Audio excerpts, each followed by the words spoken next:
ദൈവ തിരുനാമത്തിന് മഹത്വം ഉണ്ടാകട്ടെ. ഇന്നത്തെ ദൈവജന ചിന്തയ്ക്കായിട്ട് ആവർത്തന പുസ്തകം 6-ാം അധ്യായം 5-ാമത്തെ വാക്യത്തിൽ അതിൻ്റെ 10, 12 വാക്യങ്ങളൊക്കെ വായിക്കുമ്പോൾ, നീ കുഴിക്കാത്ത കിണർ, നീ വെക്കാത്ത വീട്, നിനക്ക് ലഭിക്കാൻ പോകുന്ന സമ്പത്ത്, അങ്ങനെ നമുക്കുള്ള ദൂത് ദൈവം അതിലൂടെ ആ ആയോജനയെ തരുന്നുണ്ട്.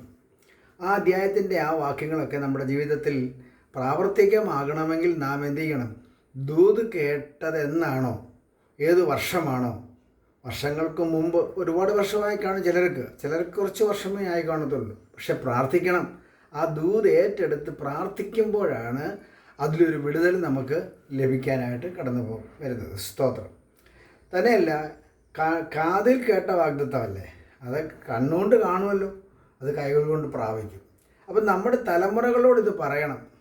അതിനുകൊണ്ടാണ് ദൈവ ആലോചന അറിയിക്കുന്നത്. അവിടെ തലമുറയായത് പറയണം. മക്കളോടും മരുമക്കളോടും കൊച്ചുമക്കളോടും അവരുടെ മക്കളോടും ഒക്കെ പറയണം. അങ്ങനെ പറയുമ്പം നമുക്കൊരു അനുഗ്രഹമാണ്. ദൈവമാണ് ഇതെല്ലാം തന്നതെന്ന് പറയാം.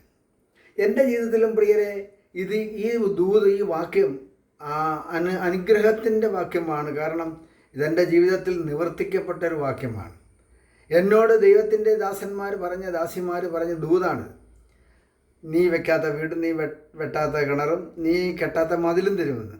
അത് 1992 ഞാൻ കേട്ടതെങ്കിൽ 2022 അത് നിറവേറി. അപ്പോൾ ഇത്രയും വർഷത്തെ ഇടവേളയുണ്ടായിരുന്നു. ദൈവത്തിൻ്റെ ബലമുള്ള കൈക്കീഴിൽ ഞാൻ താണിരുന്നത് കൊണ്ടും പ്രാർത്ഥിച്ചത് കൊണ്ടും ദൈവം എനിക്കത് സാധിപ്പിച്ചു തന്നു. ചില ശോധനകളൊക്കെ ഉണ്ടായി കേട്ടോ.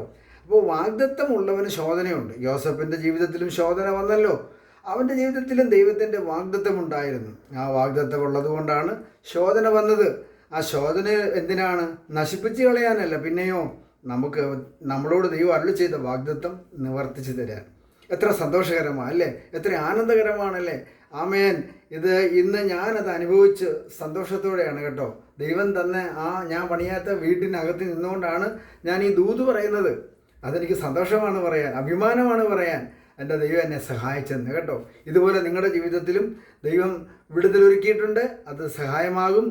ആ ദൂത്, ആ പ്രവചനം നിവർത്തിക്കാൻ സമയമായിരിക്കുന്നു.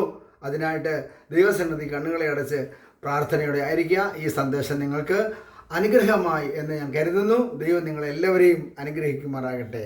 ആമേൻ.